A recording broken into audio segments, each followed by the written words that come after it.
Lola froze in the doorway of her room, her heart slamming against her ribs as she stared at the impossible sight before her. There, lying over her bed in a blood-splattered designer suit, unconscious, was Kang Do-jin, the man they whispered about in the servant corridors, the Korean Mafia boss who ruled this mansion like a kingdom of shadows.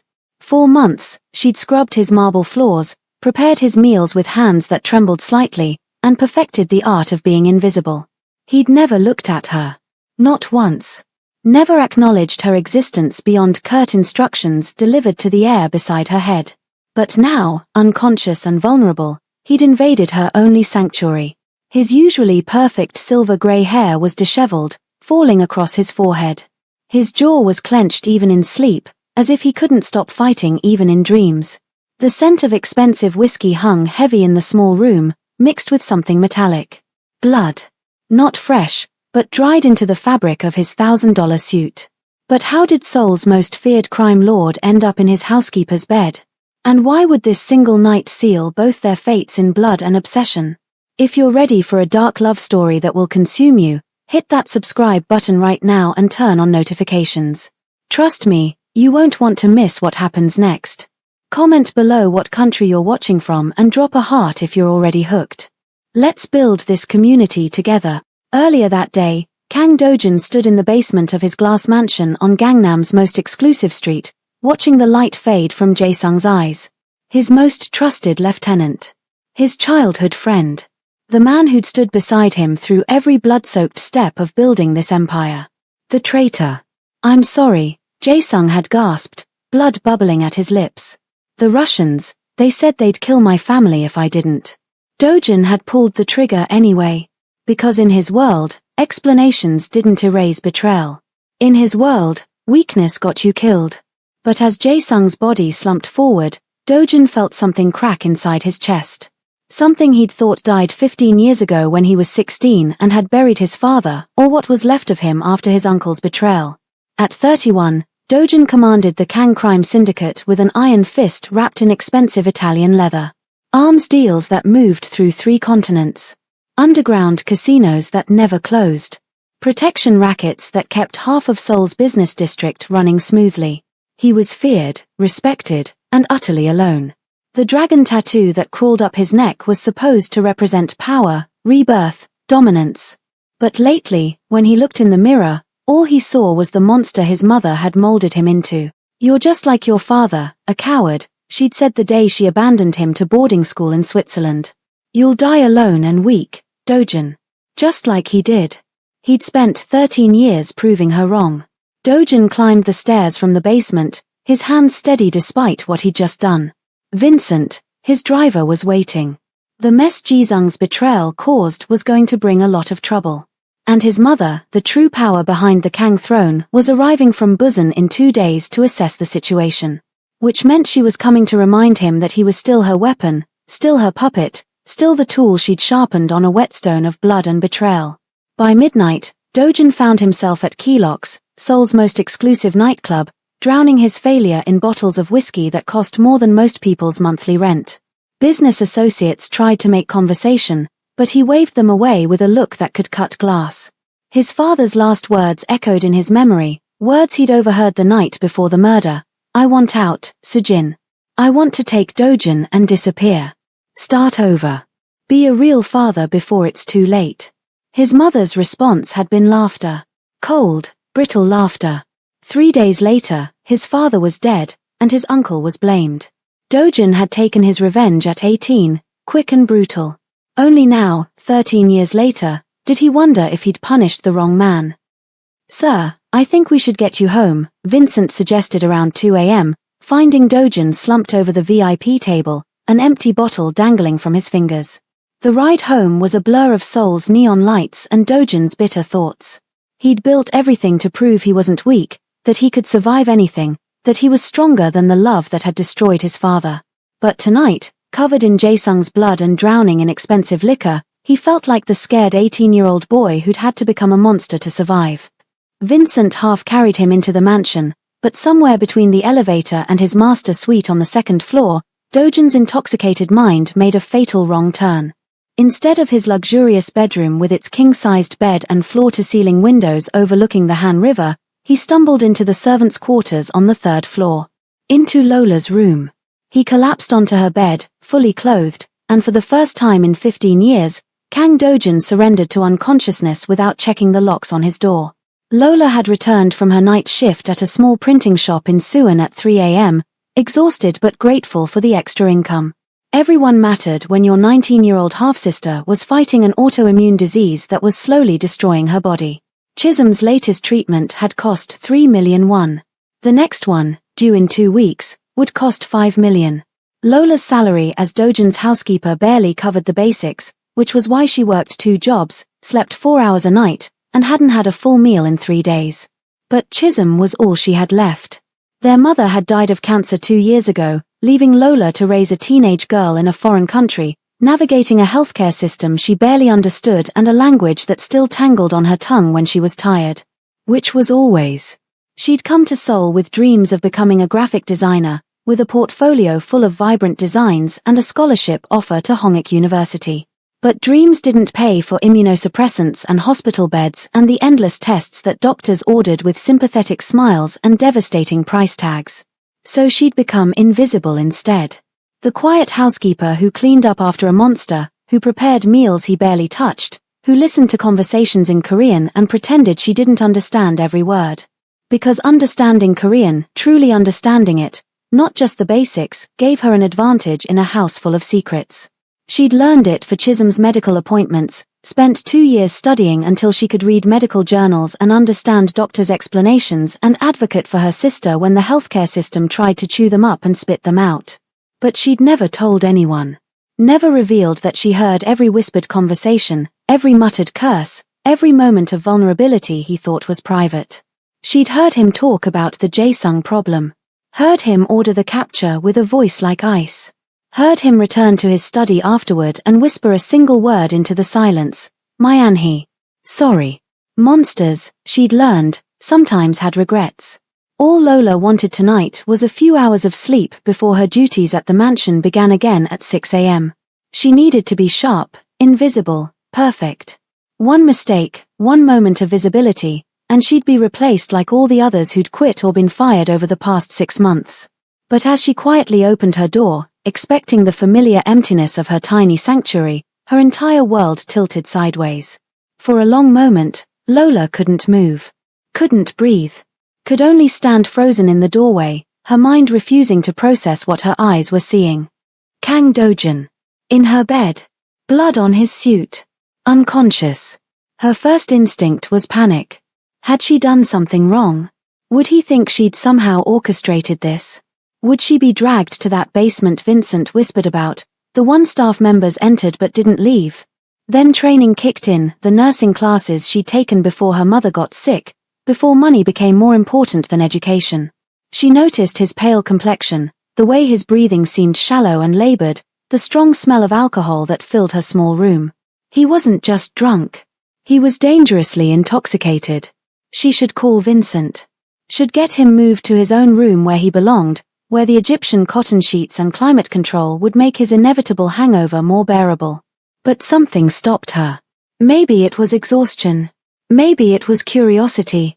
Maybe it was the way his face looked different without the cold mask of authority he wore like armor.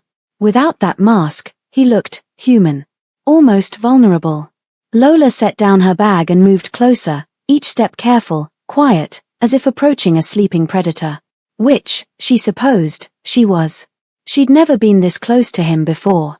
In 6 months of working in his household, she'd mastered the art of staying just out of his line of sight, close enough to be useful, far enough to be forgotten. But now, barely 2 feet away, she could see details she'd never noticed. A thin scar cut through his left eyebrow, pale and old. His jaw was clenched even in sleep, as if he couldn't stop fighting even in dreams. His hands, those hands she'd seen sign execution orders and stroke expensive car hoods with equal care, were curled loosely at his sides, and his knuckles were raw. Fresh bruises. He'd hit something. Or someone. Without thinking, Lola reached out. Her fingertips hovered inches from his cheek, close enough to feel the heat radiating from his skin but not quite touching. What are you doing? Her mind screamed. This is insane. This is dangerous. This man orders people's deaths before breakfast. But her hand didn't withdraw. There was something magnetic about seeing him like this. Stripped of power, stripped of control, just a man who'd drunk himself unconscious and stumbled into the wrong room. She wondered what he dreamed about. If monsters had nightmares. If the cold, calculating crime lord ever woke up screaming like her sister did sometimes, haunted by pain and fear and the unfairness of a body that was destroying itself. Her fingers were barely an inch from his face when his hand shot out, fast, lethal, trained, and locked around her wrist. Lola gasped, her heart exploding into panic, but before she could scream, before she could jerk away, he pulled. Hard. She tumbled forward onto the bed, and suddenly she was wrapped in an iron embrace, Dojan's arms locking around her like she was a lifeline and he was drowning. His face buried into her neck, and she felt him inhale deeply, his entire body going rigid for a moment before relaxing completely. He was still asleep. This wasn't conscious. This was instinct, some deep, primal part of him seeking warmth, seeking safety, seeking something human in the darkness. Mr. Kang, she whispered, barely breathing. Mr. Kang, you need to stay, he murmured against her skin, the word barely audible. In Korean. A language he didn't know she understood. Don't leave. Not you too. Lola's breath caught in her throat. His grip wasn't painful. If anything, it was careful, as if even unconscious, he was aware of his own strength and was trying not to hurt her. His heartbeat thundered against her chest, fast and erratic, and she realized he was having a nightmare. She should push him away. Should run. Should call Vincent and let him handle this disaster. But she heard the desperation in that single word. Stay. And she recognized what this was, trauma response, seeking comfort in sleep, the body's desperate attempt to find safety when the mind was too drunk to maintain its walls. She'd seen it in Chisholm during bad nights. Had held her sister through panic attacks and night terrors and moments when the pain was so overwhelming that human contact was the only thing that helped. This man, this monster, this crime lord, this killer was having a breakdown in his sleep. And somehow, his unconscious mind had chosen her. This is insane, she thought again. This is the most dangerous man in Seoul, and you're lying in bed with him like this is normal. But then she felt his breathing begin to slow. Felt the tension start to drain from his body. Felt his heartbeat gradually sink with hers, calming, steadying. He was falling into deeper sleep. Peaceful sleep. The kind he probably hadn't had in years. Because she'd stayed. Lola made a decision that would change everything. She stopped fighting. Let herself relax into his embrace. Reached up and gently, carefully, placed her hand over his where it rested against her stomach. I'm here, she whispered in Korean, knowing he couldn't hear her, knowing it didn't matter. I'm not going anywhere. For tonight, just this once, she'd let the monster be human. Dawn broke over Seoul, painting the sky in shades of gold and pink that filtered through Lola's small window. She'd been awake for hours, watching Dojan sleep, too afraid to move, too curious to try. She'd learned things about him in those quiet hours. That he talked in his sleep sometimes, fragments of Korean that painted a picture of a boy who'd lost everything. That he had nightmares that made his breathing spike until she whispered reassurances he'd never remember. That when he was truly at peace, a small divot appeared between his eyebrows, as if even in rest, he was puzzling through problems. Now, as sunlight crept across the bed, she felt him start to wake.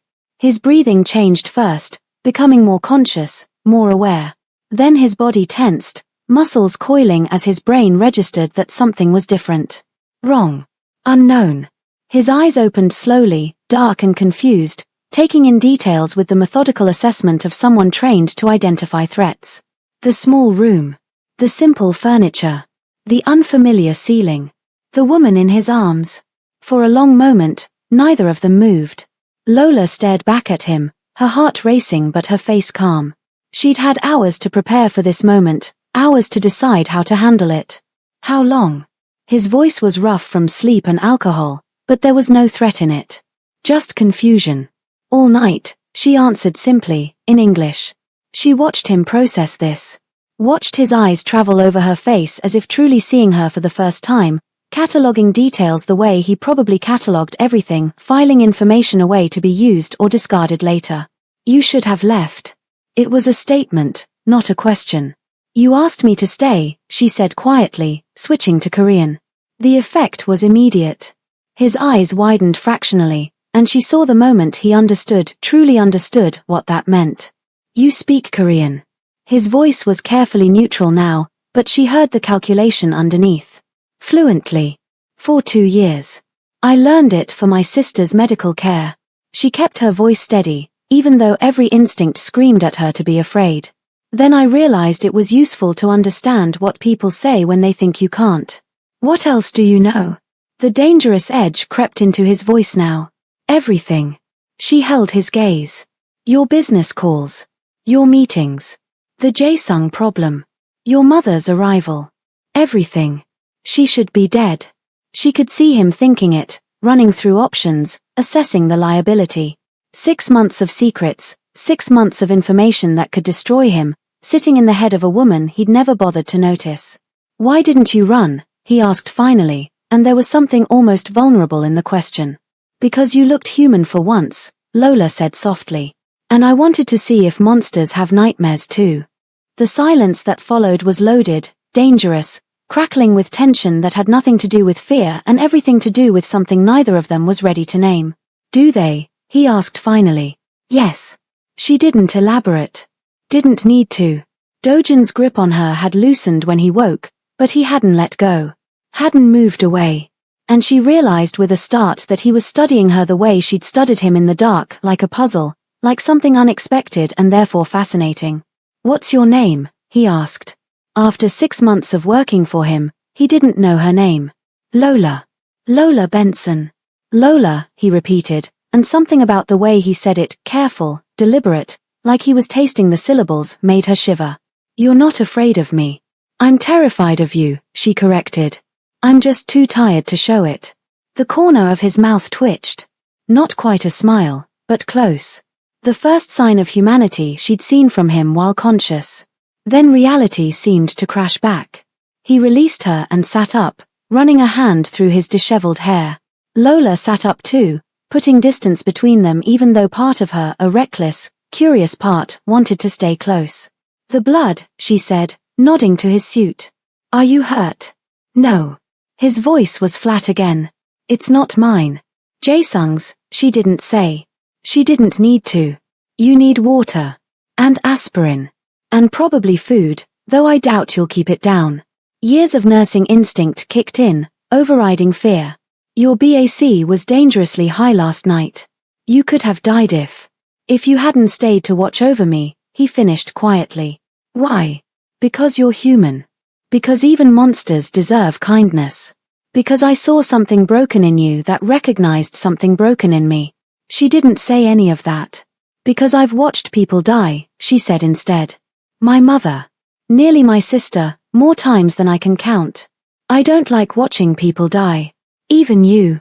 Dojin stared at her for a long moment, and she saw something shift in his expression. Something crack and reform into a new shape. I need to go, he said finally, standing. He swayed slightly, and she was on her feet instantly, steadying him with a hand on his arm. The contact was electric. Both of them froze. I'm fine, he said, but he didn't pull away. You're not, she countered. But you will be. He looked down at her, she barely reached his shoulder, and she saw something dangerous spark in his eyes. Not threat. Something worse. Interest. Come to my office at noon, he said. We need to talk about your employment situation. Her heart sank. This was it. The firing. Maybe worse. Yes, sir, she said, dropping her hand and stepping back. He walked to the door, then paused. Turned back. Thank you, he said quietly. For staying. Then he was gone, leaving Lola standing in her small room, her heart racing, wondering what she'd just unleashed. At precisely noon, Lola stood outside Dojin's office, her hand steady despite the fear coursing through her. She'd showered, changed into her cleanest uniform, and prepared herself for whatever came next. Dismissal. Threats. Maybe that basement Vincent whispered about. She knocked. Come in. Dojin sat behind a massive desk of dark wood and glass, looking every inch the crime lord again. Fresh suit, perfect hair, that cold mask firmly back in place. The only evidence of last night was a slight tension around his eyes that spoke of a vicious hangover he was ignoring through sheer will. "Sit," he said, nodding to the chair across from him. For a long moment, he just looked at her, and she fought the urge to fidget under that calculating gaze. "I've spent the morning investigating you," he said finally. "Lola Benson. 27. Nigerian-American. Nursing school dropout. Sister in Seoul National University Hospital with a rare autoimmune disorder. Sending 80% of your salary to cover medical bills. Working 2 jobs. Perfect employment record. Never stolen. Never snooped. Never tried to leverage what you know." He slid a folder across the desk. "Her entire life, summarized in neat type. You're either incredibly principled or incredibly naive," he continued. "I haven't decided which." "I'm neither," Lola said quietly. "I'm just trying to keep my sister alive. And you need money to do that." "Yes." He leaned back in his chair, steepling his fingers. "I'm going to make you an offer. You can refuse, but I don't think you will." Here it comes, she thought. The impossible choice. "I need a personal assistant," Dojin said. "Someone who can handle sensitive communications. Someone who speaks Korean, English, and from your file, Igbo. Someone who's already proven their discretion. Someone I can trust to be in the room when I can't afford witnesses." He slid a contract across the desk. "Triple your current salary. Full medical coverage for your sister, private room, experimental treatments, the best doctors in Seoul. Expense account. You'll attend meetings with me, manage my schedule, handle correspondence. You'll be at my side constantly." Lola stared at the contract, her mind reeling. "Why?" "Because you've been listening for 6 months and never used it against me. Because you saw me at my weakest and showed me kindness instead of exploitation. Because I need someone who sees the monster and chooses to stay anyway." He stood, walked around the desk, and leaned against it, arms crossed, looking down at her. "This isn't charity, Lola. You'll earn every one. My world is dangerous. You'll see things that will give you nightmares. You'll be associated with me, which makes you a target. And you'll have to lie to yourself every day about what kind of man you're working for." "I already do that," she said softly. Something flickered in his eyes. Surprise, maybe. Or recognition. "There's a clause," he continued, tapping the contract. "Everything you see, everything you hear, stays confidential. Forever. Break that, and—" "The basement?" she asked, her voice steadier than she felt. "No." His voice was quiet. "Worse. I make sure your sister's treatment stops. Everywhere. Every hospital in Korea. She'll have nothing." The threat was delivered calmly, without malice, like discussing the weather. Which somehow made it more terrifying. "You'd kill a 19-year-old girl to protect your secrets. I'd do worse to protect what's mine." He held her gaze. "But I'd also give her the best chance at life she's ever had if you work with me. The devil's bargain, served on expensive paper with her sister's life as collateral." "I need to think." "No," he interrupted. "You don't. Because we both know you don't have a choice. Chisholm's next treatment is in 2 weeks. You're 3 million one short. Without this, you'll have to choose which medications to buy. With this, she gets everything." He was right. They both knew it.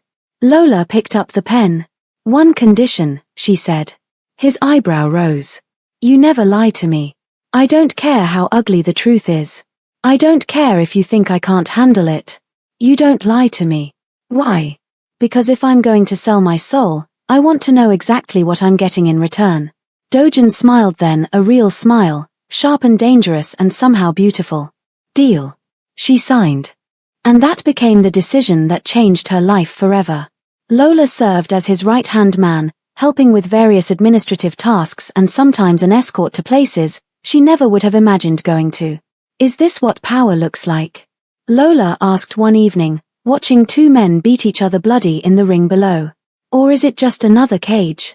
Dojin stood beside her in the VIP box overlooking the underground fighting ring, his expression unreadable.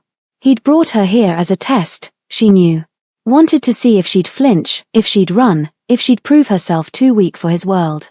She hadn't looked away once. Power is whatever you can take and keep, he said.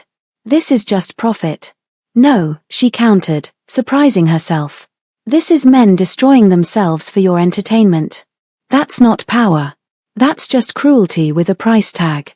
He looked at her sharply. Careful. You said no lies. That includes me. His expression softened fractionally. You're right. It is cruel. But it's also what they chose. Is it? Or is it what circumstances forced them to choose? She gestured to the ring. How many of them are here because they need money? Because someone they love needs medicine? Because they're desperate? Like you. Like me, she agreed quietly. Dojin was silent for a long moment. Then, I'll shut it down. She turned to him, shocked. What? The fighting rings. I'll shut them all down. Move the revenue to other operations. He met her eyes. You're right. It's not power. It's just cruelty. It was the first time she'd seen him change something because of her. The first crack in his carefully constructed world. 3 weeks later, late night in his office. It was past midnight. Lola should have gone home hours ago, but Dojin was still working, so she stayed. She'd learned his patterns now. He rarely slept, rarely stopped, as if rest was an enemy he had to defeat. She found him staring at a photograph on his desk. A man who looked like an older version of Dojin, laughing, his arm around a teenage boy who smiled like he still believed in good things. Your father, she asked quietly. He didn't tell her to leave. That felt like progress. The day before he died, Dojin said. He'd just told me we were going to disappear. Start over somewhere safe. Be a real family. What happened? My uncle betrayed him. Had him killed to take over the syndicate. His voice was flat. I spent 2 years planning my revenge. When I finally did, I felt nothing. She knew exactly what that meant. Lola moved closer, settling into the chair across from him. That's a lot of weight for a 18-year-old to carry. I wasn't a child anymore. Children believe in mercy. He looked at her. You lost your mother. Do you ever wish you could have saved her? Every day, Lola admitted. I was in nursing school. I had all this knowledge, all these skills, and it wasn't enough. She still died. We both know what it's like to lose everything. Yes, she agreed softly. But I chose not to let it make me cruel. Maybe you're stronger than me. Or maybe you never had someone to show you that strength looks different than violence. He studied her for a long moment. You're dangerous, Lola. How? You make me want to be someone I'm not. He looked at her, with a hint of uncertainty in his eyes. Their bond slowly transformed as the days passed. And Chisholm's health slowly improved. Kang Do-jun was invited to a charity gala and Lola prepared to tag along as usual. You might be a target tonight, Dojin said, watching Lola descend the mansion stairs in the blood-red silk gown he'd had delivered to her room. Stay within arm's reach. Lola nodded. She'd never worn anything like this. The dress clung to her curves like water, the color dramatic against her dark skin. She felt exposed, visible, everything she trained herself not to be. Dojin's expression when he saw her had been worth it. The gala was held at the Grand Hyatt, a glittering affair where Seoul's elite mingled with its underworld in a dance everyone pretended not to see. Lola recognized faces from the news, politicians, celebrities, business moguls, all of them smiling and shaking hands with the same man who ordered executions before breakfast. Champagne? A server approached. Lola reached for a glass, but Dojin's hand shot out, intercepting it. He brought it to his nose, sniffed, and his eyes went cold. Stay here, he said quietly, then turned to the server. Who gave you this? The man's face paled. I don't. Dojin's hand wrapped around the server's wrist, and Lola heard the distinct crack of bone. The man screamed. The glass fell, shattering on marble. I asked you a question, Dojin said calmly, as if he hadn't just broken a man's wrist in a room full of witnesses. Lee Jin-ho. He paid me to. Dojin released him and stormed off in anger. His eyes found Lee in the crowd, a Chinese triad enforcer Lola recognized from files. He grabbed a bottle of champagne, then dashed towards the unsuspecting man, smashing it across his head and immediately dropping him. The crowd burst into chaos and confusion, unaware of what was happening. And in the midst of it all was Dojin with a shattered bottle in hand, staring down at the injured man on the floor. He turned to the crowd, his voice carrying across the suddenly silent ballroom. Lee Jin-ho tried to drug my assistant tonight, he announced. I'm making this very clear, Lola Benson is under my protection. Touch her, threaten her, even look at her the wrong way, and I will know. And I will respond. Tell your boss our agreement stands. But come near her again, and we're at war. The message was received. Lee left quickly. The party resumed with nervous energy. Dojin turned back to Lola, his hand settling at the small of her back, possessive and warm. She was still reeling in shock from the. He led her away from the party. After the gala, Dojin drove them back in tense silence. Lola could feel the adrenaline still singing through her veins, the fear and something darker, something that had sparked to life when he defended her so violently. Something about that made her feel seen and cared for, but his actions scared her at the same time. You didn't have to make a scene, she said as they pulled into the mansion's garage. Yes, I did. He killed the engine but didn't move. In my world, showing weakness is a death sentence. They needed to know you're not a target. I'd have done worse. I'm not some territory you can mark. Some freaking object you get to guard like your possession. I can look out for myself. He turned to face her, and the intensity in his eyes stole her breath. I know, he said quietly. That's why you're dangerous. You keep saying that. She sighed. I need some space. Lola reached for the car door, but Dojin's firm grip stopped her just before she could open it. I'm sorry. Something shifted in his tone. You make me want to protect something other than my empire. You make me care about how I'm seen. You make me human, Lola, and in my world, that's the most dangerous thing I could be. She should have stayed silent. Should have gotten out of the car. Should have maintained the professional distance that had been crumbling for weeks. Instead, she leaned forward. Then be dangerous with me. The kiss was volcanic, possessive, desperate, and claiming. His hand came up to cup her face, gentle despite the violence she knew lived in those fingers. She tasted whiskey and danger and something that might have been longing. When they finally broke apart, both breathing hard, Dojin rested his forehead against hers. This changes everything, he whispered. I know. Dojin's mother, Kang Sejin, arrived like winter, beautiful, cold, and deadly.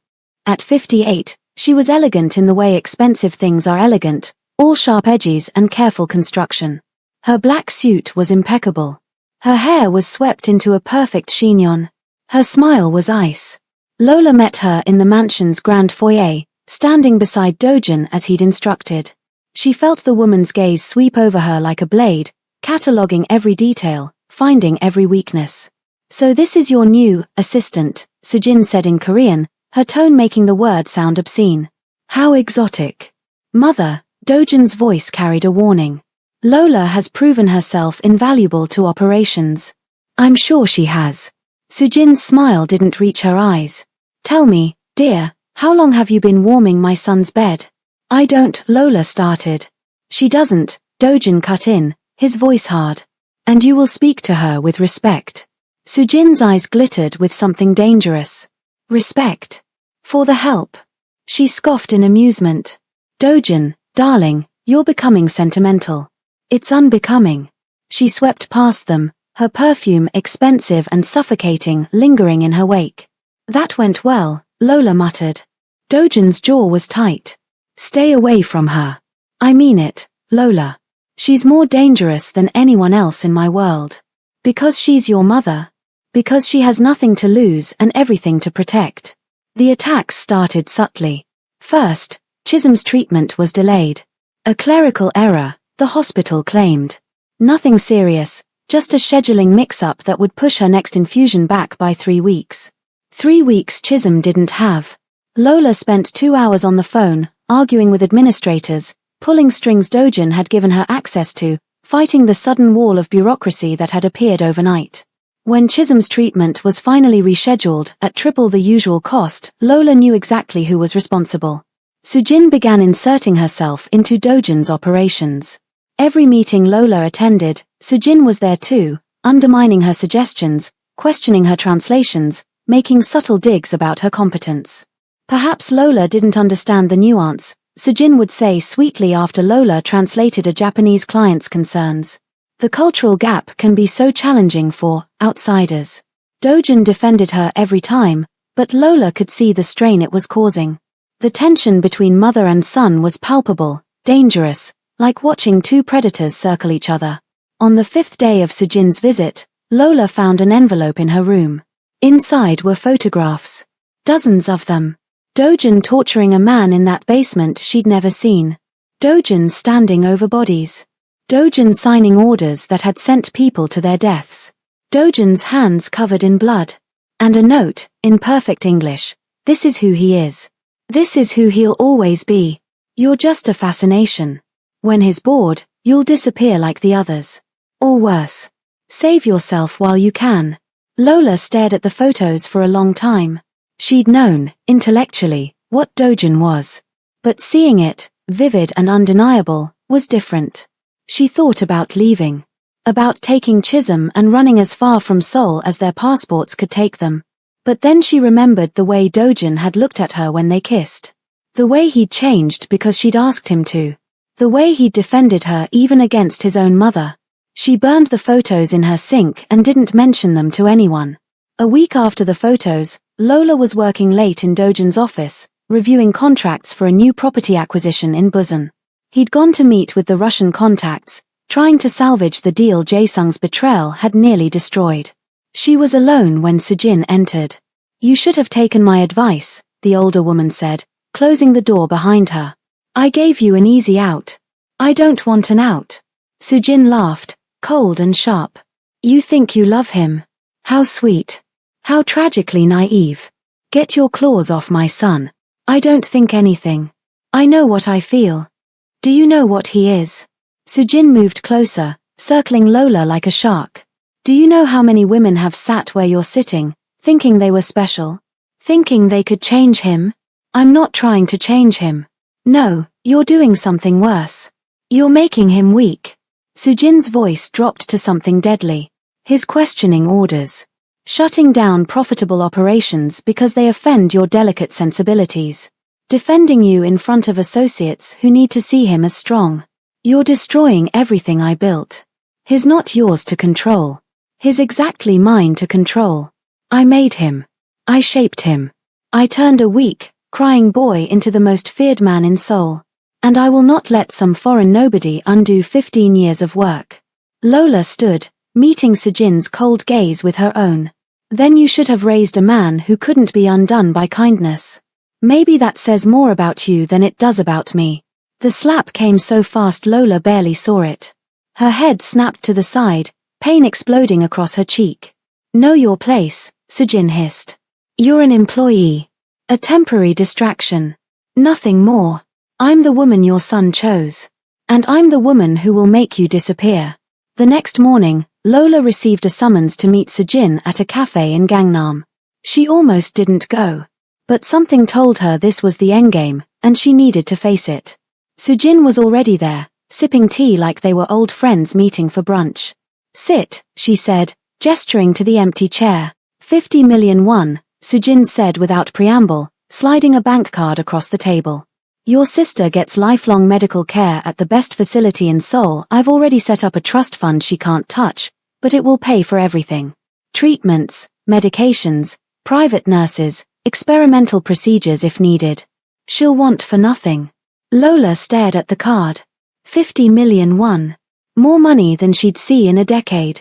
In exchange, she asked quietly, knowing this wasn't out of kindness, "You leave.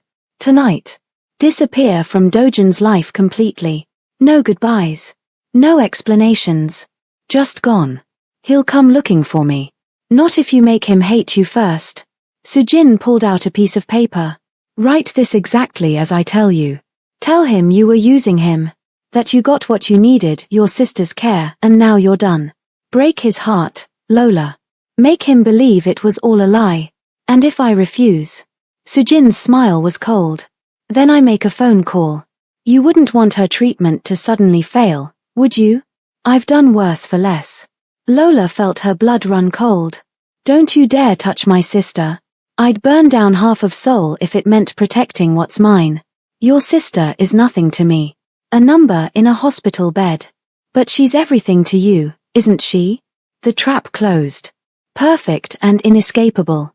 There's more, Sujin continued.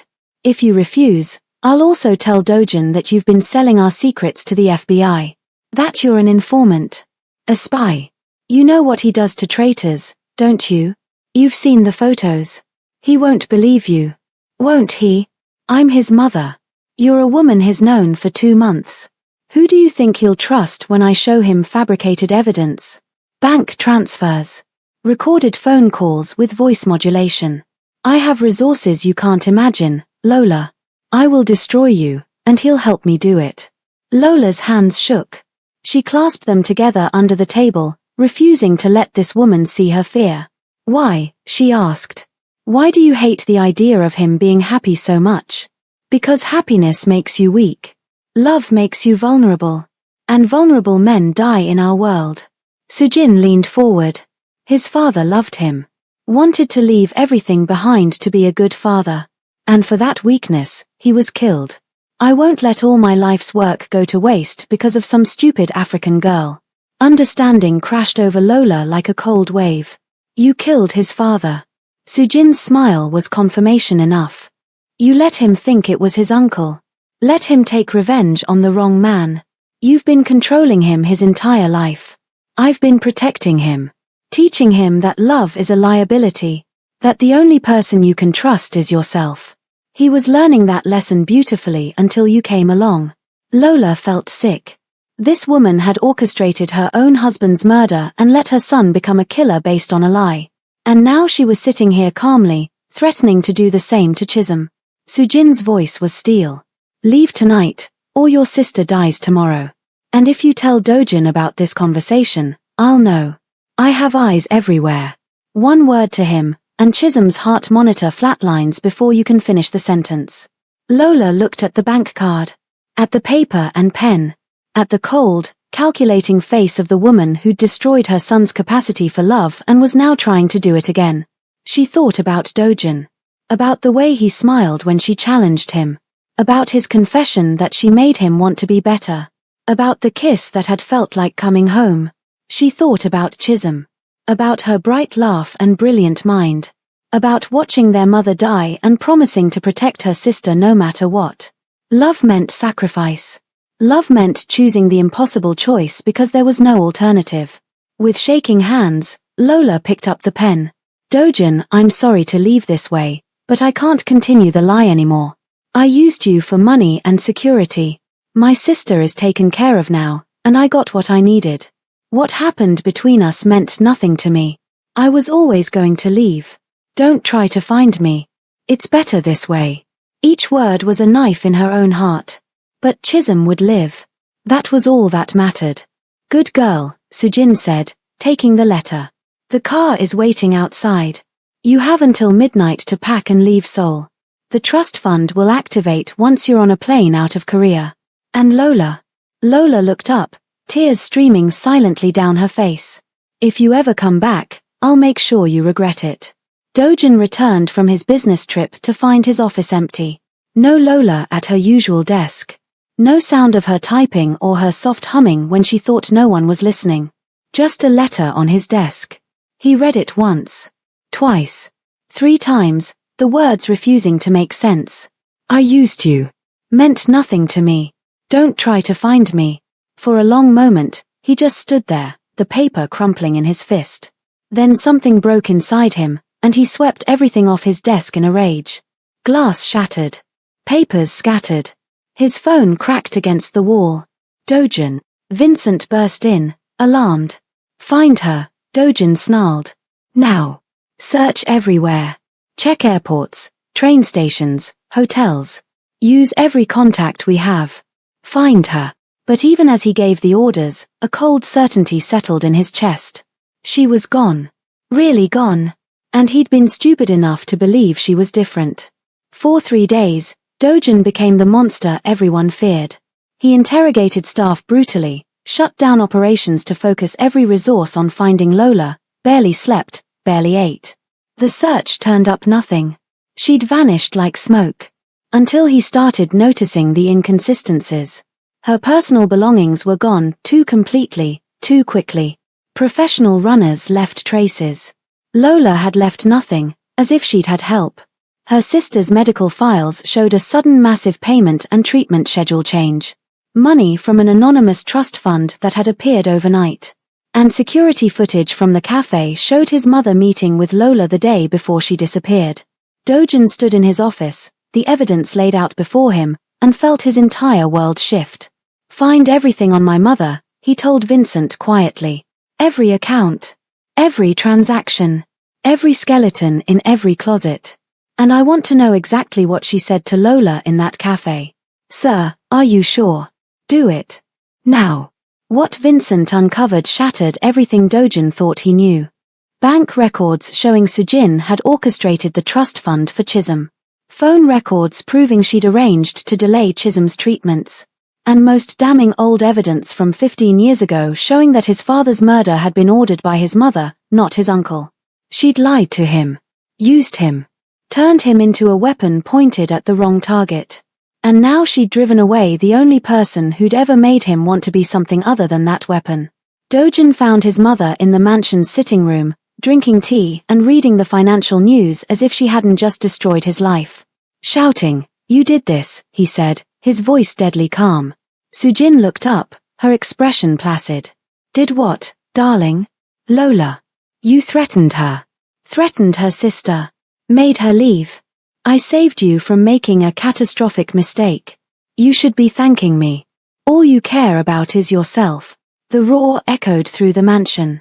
"You let me think it was Uncle Jang who killed my father. Let me become this because of your lie." Sujin set down her teacup with careful precision. "Your father was weak. He was going to leave everything, take you away, raise you to be soft. I couldn't allow that. He was my father.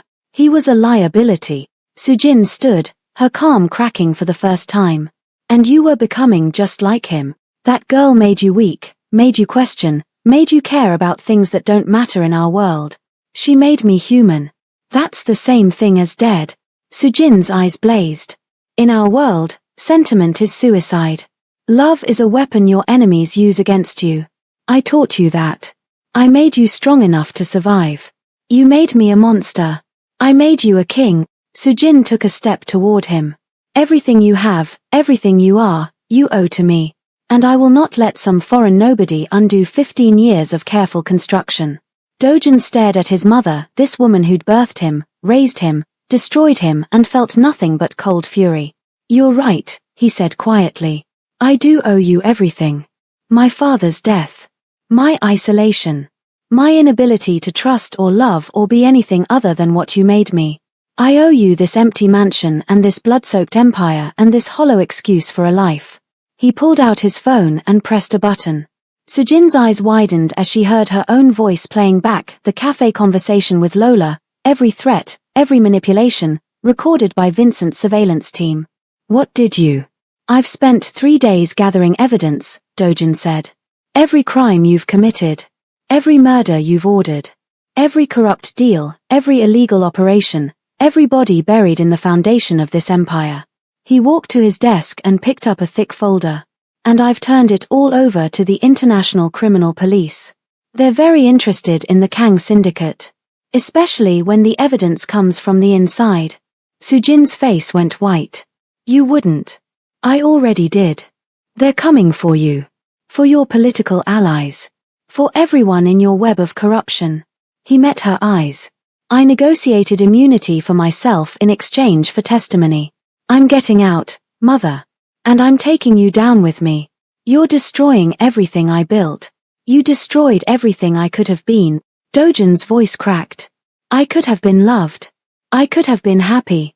I could have been the man my father wanted me to be. But you took that from me. So now I'm taking everything from you." Sirens wailed in the distance, getting closer. "Dojin, please. Don't." He turned away. "Don't say my name. Don't pretend you love me. You loved your empire. I was just another asset. Another weapon. Well, congratulations, Mother. Your weapon finally broke." The police burst through the doors. Sujin was arrested along with Park Ji-won, the politician she'd been working with. They dragged them both away in handcuffs while Dojin watched from the window, feeling nothing but emptiness. He'd destroyed his mother's empire, exposed her crimes, saved himself from prison. But none of it mattered without Lola. Dojin knew Lola would see the news. The arrest of Kang Sejin and the Park family made international headlines. Korean crime queen fallen, the papers proclaimed. Empire crumbles from within. But Lola didn't come to him. Didn't call. Didn't reach out. Pride, probably. Or fear. Or maybe she really had meant those words in the letter, and he was just another mark she'd successfully conned. No. He knew her too well now. Knew the way she cared too much, loved too deeply, sacrificed too readily. His mother had forced that letter. Which meant Lola thought she was protecting him by staying away. He couldn't let her keep sacrificing herself. So he did the only thing he could think of. He played dirty. Lola went into hiding with her sister and totally cut contact with Dojin. Just a few hours ago she had seen the news about what happened and how his mother had been arrested. His enemies were going to be having a field day, watching his empire crash to the ground, with predator eyes waiting to pounce. She wished so much to have been there with him, to go through everything with him, but there was no way she could do that. She made a deal and she had to carry on with it for the sake of her only sister. She was staring at her phone riddled with unanswered calls one last time as she walked, when her phone buzzed with a video message from an unknown number. Her blood turned to ice. Chisholm sat in a chair in what looked like an empty warehouse, her hands behind her back as if tied. Her face was pale, scared, convincingly terrified. She was supposed to be back at the hotel where they had been, staying since she was discharged. You have 2 hours. Come alone to this address. If you don't come, or if you bring anyone, you know what happens. The address appeared on screen. Lola's hands shook so violently she almost dropped the phone. Every instinct screamed that this was a trap, that she should call the police, that Sejin's network might still be active even with her in prison. But it was Chisholm. And she'd already lost too much. Lola didn't tell anyone. Just grabbed her jacket and ran, catching a taxi that crawled through Seoul's traffic while her heart threatened to explode from her chest. The warehouse was in Seongsu-dong, an industrial area that felt abandoned in the fading daylight. She burst through the metal door, ready for violence, ready for anything. And found Chisholm sitting calmly, untied, holding a cup of hot chocolate. And Dojin standing across the room, hands in his pockets, looking exhausted and desperate and infuriatingly, impossibly there. Are you okay, sweetie? Lola rushed to Chisholm, grabbing her sister's face, checking for injuries, for signs of trauma, for anything wrong. I'm fine, Unnie, Chisholm said softly, using the Korean term for older sister that she'd adopted. The realization suddenly hit her instantly. What the hell is this? Really? He didn't hurt me. You were in on this? Lola asked with confusion as she turned to Dojin. How dare you? The slap came before Kang Dojin could utter a word. How dare you? Lola whirled on Dojin, and all the fear transformed into pure, incandescent fury. You made me think she was going to die. You used my sister, my sick sister, to manipulate me. You monster. I know, Dojin said quietly. I'm sorry, I didn't have a choice. A choice? You could have just, there were 1,000 ways to, her voice broke, rage giving way to tears. You could have just called. Would you have answered? The question hung in the air between them. They both knew the answer. My mother is in prison, Dojin said. The Parks are arrested. The threats are gone. You're free. Chisholm is safe. You have nothing to fear anymore. Dojin took one step forward, then stopped, as if afraid to come closer. Because I needed to see you. One more time. Even if you hate me. Even if you never forgive me for this. His voice cracked. I destroyed everything, my family, my empire, my name, and I'd do it again. For you. Because you made me want to be someone worth saving. Lola stared at him, tears streaming down her face. All the anger, all the fear, all the heartbreak of the past 3 weeks crashed over her at once. You're an idiot, she whispered. I know. I should walk out right now and never look back. I know. His voice was barely audible. But I'm asking you not to. Please, Lola. Please don't go. Chisholm quietly stood, squeezed Lola's hand, and walked toward the exit. I'll wait in the car, she said, giving them space. The door closed. Silence stretched between them, heavy and crackling with everything unsaid. Why? Lola finally whispered. Why do you make it so hard to hate you? Because you're the only person who ever saw past the monster, Dojin said. And I can't go back to being invisible to you. I can't go back to being that cold, empty thing I was before. You woke me up, Lola. You made me feel. And now I can't stop. Your mother said I made you weak. You made me human. There's a difference. She showed me photos. Of what you've done. Who you've hurt. I know who I am, Dojin said. I know what I've done. I don't expect you to forget it or forgive it. But I'm not that person anymore. Or I'm trying not to be. You showed me there was another way.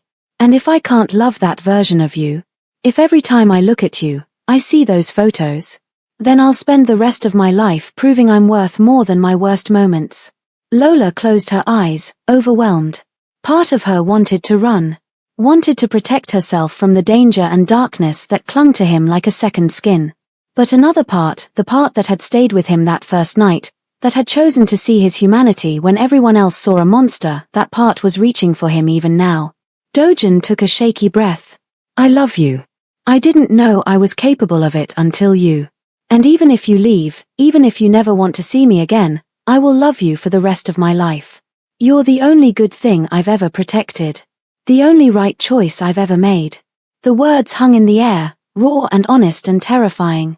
Lola opened her eyes and crossed the space between them in 3 steps. She slapped him hard enough that his head snapped to the side. Then she grabbed his jacket and kissed him harder. The kiss was desperate, furious, healing. His arms came around her like he was drowning and she was air. Her hands fisted in his hair, pulling him closer, pouring 3 weeks of heartbreak and longing into the contact. When they finally broke apart, both breathing hard, Dojin rested his forehead against hers. I'm sorry, he whispered. For all of it. For what I am. For what I've done. For scaring you tonight. You're still not off the hook for pulling this stunt, Lola said. I know. And I don't forgive you yet. But I love you anyway. God help me, I love you anyway. His breath caught. Say it again. I love you, Kang Dojin. Even though you're an idiot. Even though you faked kidnapping my sister. Even though you're the most infuriating, damaged, complicated man I've ever met. I'll spend the rest of my life earning that, he promised. You better. 3 months later, Lola stood in Incheon Airport with Chisholm and Dojin, boarding passes clutched in her hand. Seoul was behind them. The mansion had been sold. The legitimate businesses had been restructured under new management. Dojin had set up a consulting firm, teaching businesses how to protect themselves from the criminal underworld he'd once inhabited. Where are we going again? Chisholm asked, grinning. She was healthy now, glowing, her hair growing back after months of treatment. She wore a university hoodie from Seoul National, where she'd been accepted to study medicine. Abuja first, Lola said, looking at Dojin. I promised my mother we'd bring her ashes home. Then, wherever we want. Dojin had liquidated his remaining assets and set up scholarship funds for kids like Chisholm, kids fighting diseases that bankrupted families. He'd cooperated fully with international authorities, testified against his mother's network, and somehow emerged free on the other side. The man who'd been Seoul's most feared crime lord was now just another face in the airport crowd, wearing jeans and a simple black t-shirt, looking more relaxed than Lola had ever seen him. At the gate, Dojin pulled Lola close. I never thanked you, he said quietly. For what? For staying. That first night. For seeing me when I couldn't see myself. For believing I could be better. You would have done the same for me. I did, he reminded her. I destroyed my entire life for you. And I'd do it again, Lola said. That's what love is. Choosing someone even when it's hard. Especially when it's hard. As they boarded the plane, leaving Seoul behind, Dojin realized he was finally free. Not from his past that would always be part of him, but from the cage his mother had built around his heart. He'd spent 15 years being a monster. Now he had a lifetime to learn how to be a man. And Lola would be there to remind him of the difference. Did this dark love story consume you the way it consumed me? If you're feeling everything right now, the heartbreak, the redemption, the hope, smash that subscribe button. Comment fresh start if you believe in second chances and that love can transform even the darkest hearts. Drop your favorite moment in the comments below. I read every single one and love hearing your thoughts. Was it the first embrace? The fake kidnapping? The mother's takedown?